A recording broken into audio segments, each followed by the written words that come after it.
Les éditions Tellem présentent un enregistrement intégral de Borderline, hypersensible, écorché vif, comprendre les personnalités à fleur de peau, de Jean-Michel Fourcade. Lu par Antoine Doignon. Introduction. Je te jure, elle est partie au quart de tour. Impossible de l'arrêter. Je n'avais pourtant rien dit de mal. Complètement borderline, cette fille. De nos jours, il n'est pas rare d'entendre dire d'une personne qu'elle est borderline, pour peu qu'elle ait des réactions vives ou difficiles à comprendre. En effet, depuis une cinquantaine d'années, les termes borderline ou personnalité limite sont reconnus par les spécialistes de la santé mentale et entrent peu à peu dans le langage courant. Mais que signifient ces termes au juste ? Il est normal d'éprouver des émotions et de les exprimer. Une petite colère qui éclate de temps à autre peut même être libératrice. Fait-elle systématiquement de nous une personnalité limite, un ou une borderline ? La diversité des symptômes qui permettent de diagnostiquer des personnes dites limites ne facilite ni leur repérage, ni la compréhension de leurs difficultés propres. De plus, une personnalité limite peut très bien mener une vie sociale et professionnelle irréprochable et s'exprimer de façon excessive dans sa vie privée. Nous pouvons considérer que nous sommes malades lorsque nous sentons certains dysfonctionnements en nous-mêmes ou dans nos relations avec notre entourage. En définitive, tout se joue entre le normal et le trop, entre l'émotion et la surémotion, entre la mesure et la démesure. Prenons quelques exemples. Vous êtes équilibré, mais les gens vous voient comme une personne équilibrée qui entretient des relations normales avec son entourage. Jusqu'au jour où vous prenez la mouche. Votre colère explose sans que personne autour de vous n'en comprenne la cause.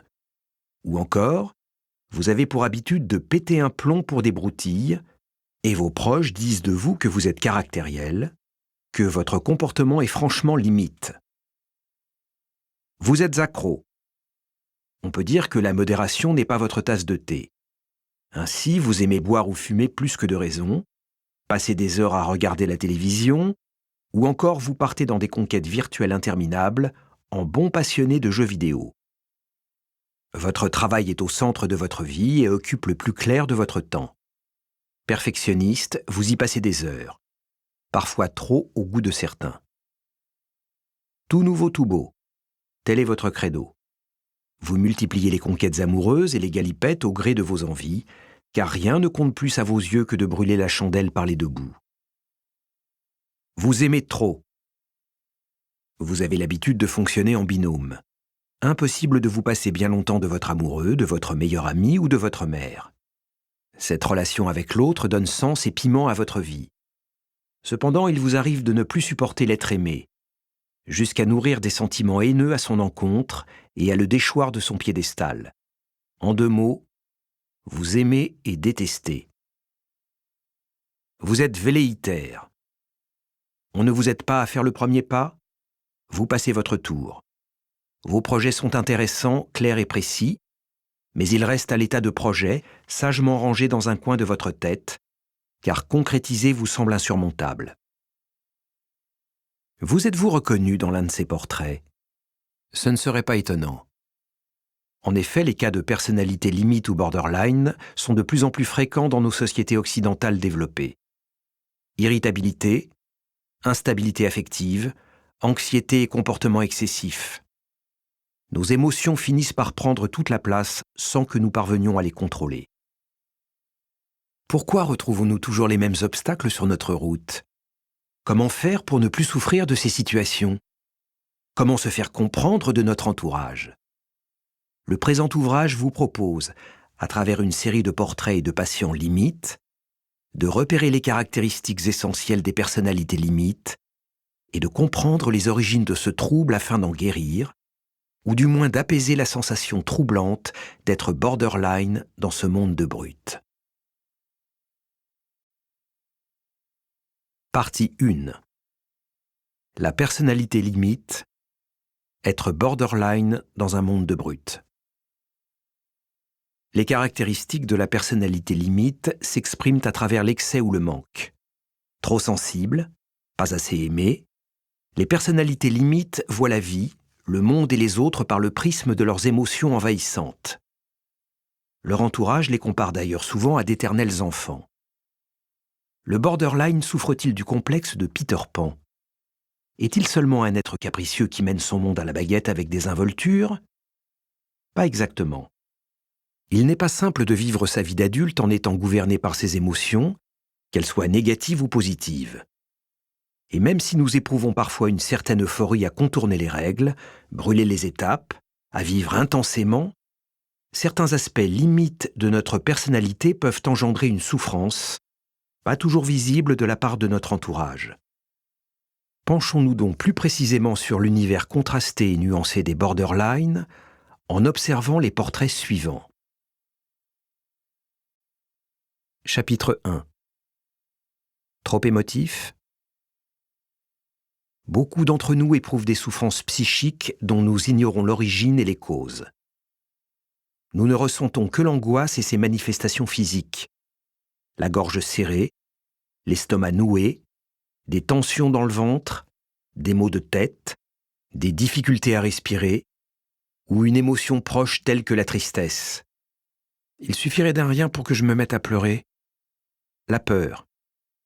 Je ne sais pas pourquoi, mais j'ai tout le temps peur qu'il arrive quelque chose. La colère. Tout m'énerve. La honte. Dès que l'on me regarde, j'ai envie de disparaître. Ou encore la culpabilité. Je me sens toujours en faute. En plus de l'angoisse générale, présente chez toutes les formes de personnalité psychique dont les mécanismes de défense ne fonctionnent pas efficacement, les personnalités limites ressentent des angoisses particulières. Angoisse de perte des personnes importantes, des biens, de la sécurité. Ou angoisse d'abandon. Ou angoisse d'intrusion de la part des autres. Ou angoisse d'incapacité. Ou angoisse de toute puissance. Nous utilisons les mécanismes de défense pour contenir et, si possible, refouler complètement ces angoisses. Ceci fonctionne en grande partie inconsciemment.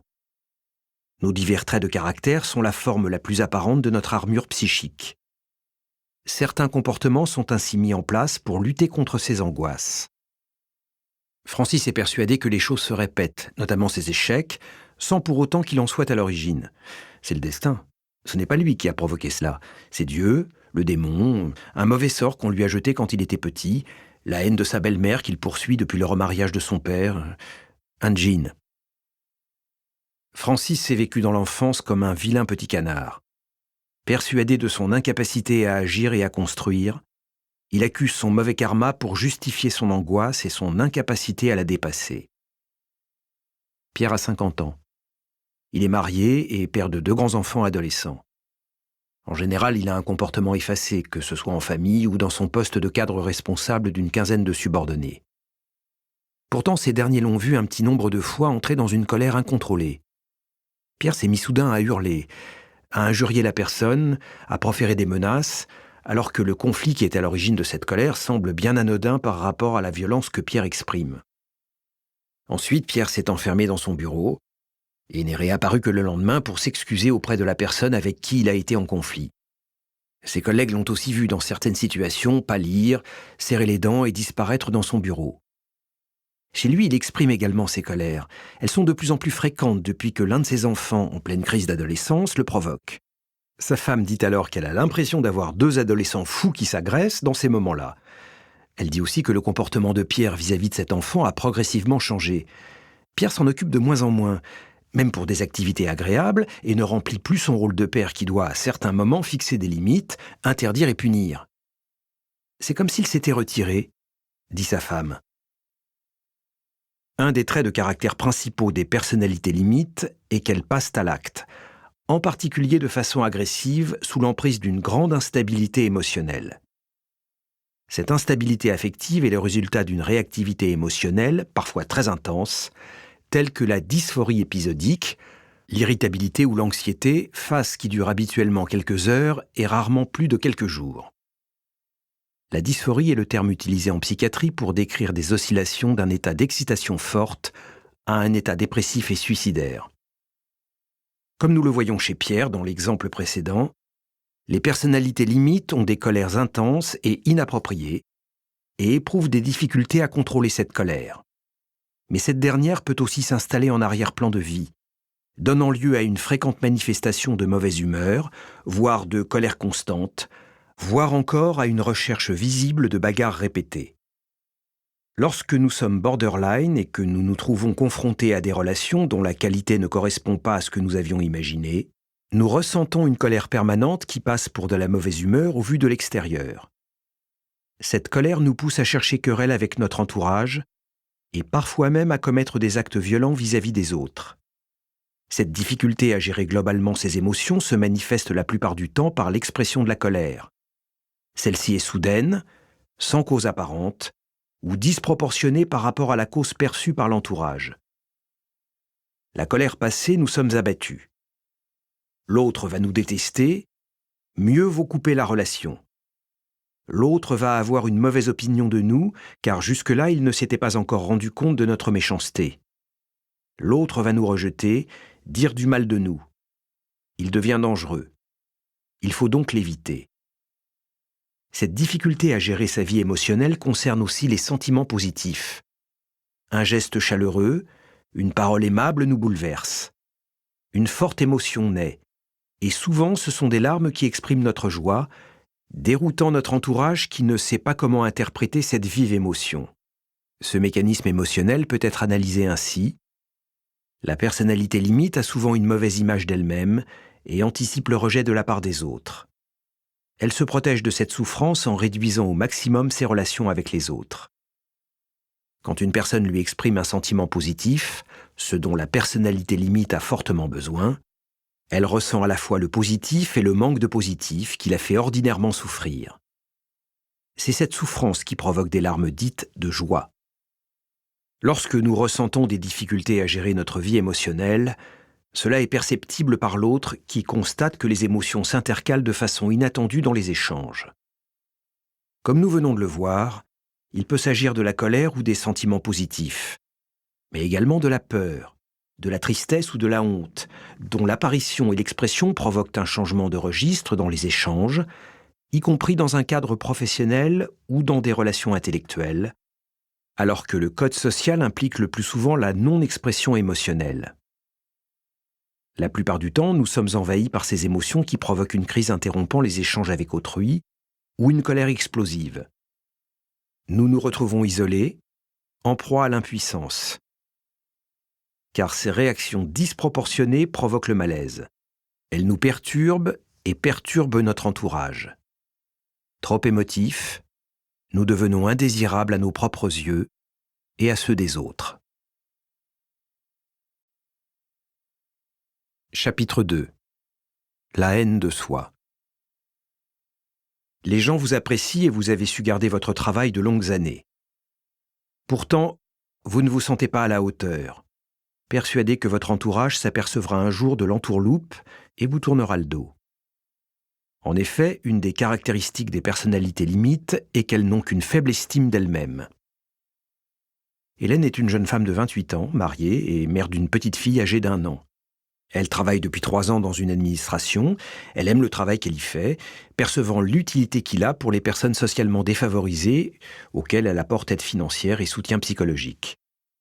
Au moment de reprendre son travail après son congé maternité, Hélène est terrifiée à l'idée de retrouver ses collègues de travail, et notamment sa supérieure, car, dit-elle, elle est incapable d'affronter à nouveau leur jugement. Sur son lieu de travail, elle se sent nulle, sans valeur. Ses idées n'ont aucun intérêt pour les autres et elle ne contribue nullement au travail d'équipe. Devant sa supérieure, Hélène est incapable de parler, d'avoir une idée. C'est pour cela que, pense-t-elle, sa chef n'a aucune considération pour elle. Idée qui s'est installée de façon tenace 2 années avant son congé de maternité. Elle n'a rien dit de cela, ni à son mari, ni à ses parents. Pourtant, ce jugement porté sur elle-même existait depuis bien longtemps, avant qu'elle n'entre dans la vie professionnelle. Pendant toute la durée de ses études, et plus encore lorsqu'elle était à l'université, Hélène a toujours pensé qu'elle n'était pas à la hauteur, s'étonnant toujours de réussir, en particulier lorsqu'elle devait passer des examens. Cette situation la terrifiait car elle était persuadée qu'on s'apercevrait bien alors qu'elle ne valait rien. Hélène s'auto-dévalorise. Elle ne voit pas quelle est la source même de son ressenti et que les jugements négatifs qu'elle perçoit comme venant des autres sont principalement la projection sur les autres du jugement négatif qu'elle porte sur elle-même. Lorsque nous nous dévalorisons, nous survalorisons symétriquement les autres en général, ou certains autres en particulier, notamment ceux qui détiennent l'autorité ou le pouvoir, comme la chef dans le cas d'Hélène. Les personnalités limites vivent en alternance des sentiments d'amour ou de haine intense, le plus souvent cachés ou inconscients. Lorsque la haine domine, elles éprouvent également des sentiments ainsi qu'un jugement très négatif vis-à-vis d'elles-mêmes. Plutôt que de diriger leur rage destructrice contre ce qui en est l'objet, personne ou objet matériel, elles la détournent contre elles-mêmes. Edmond a un professeur de philo au lycée qu'il admire beaucoup. Et il a peur que ce professeur ne le trouve pas à la hauteur parmi ses élèves brillants, dont plusieurs iront en hypocagne ensuite.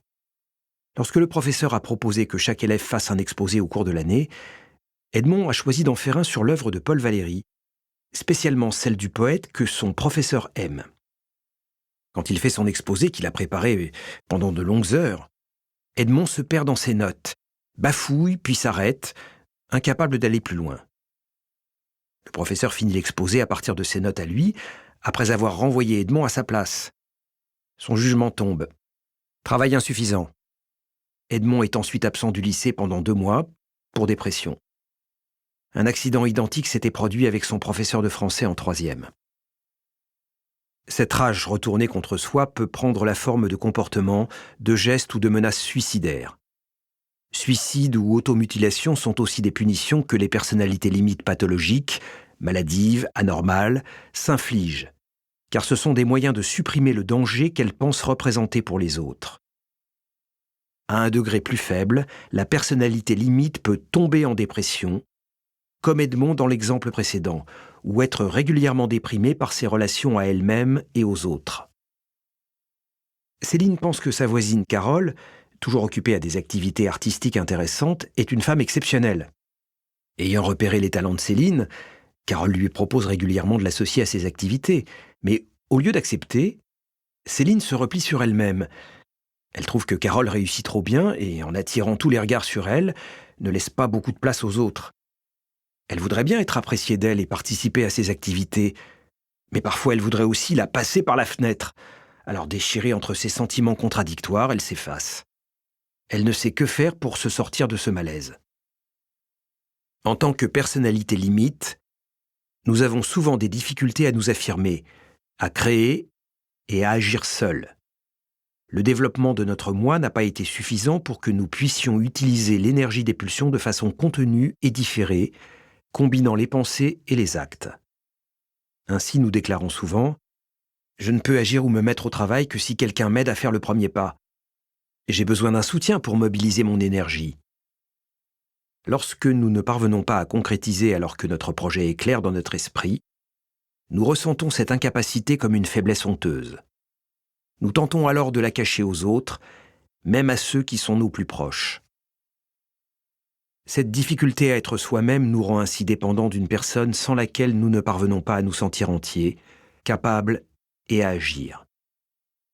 La forte dépendance vis-à-vis de cette personne, l'échec de nos efforts pour s'assurer le contrôle et le monopole de la relation avec cette personne, qui est bien souvent idéalisée, sont la source de honte et de dégoût vis-à-vis de nous-mêmes et est à l'origine de notre dévalorisation.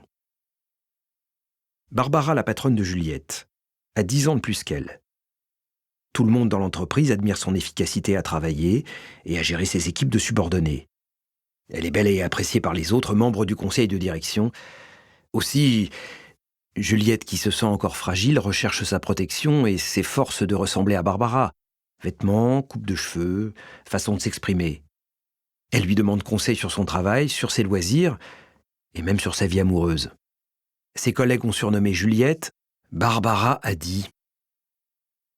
Juliette a peu d'estime d'elle-même et s'appuie sur la forte personnalité de Barbara qu'elle idéalise pour compléter ce manque qu'elle ressent. Une autre caractéristique des personnalités limites est le fréquent échec de leurs espoirs et illusions irréalistes, liés à un idéal de soi puéril et grandiose, fortement narcissique.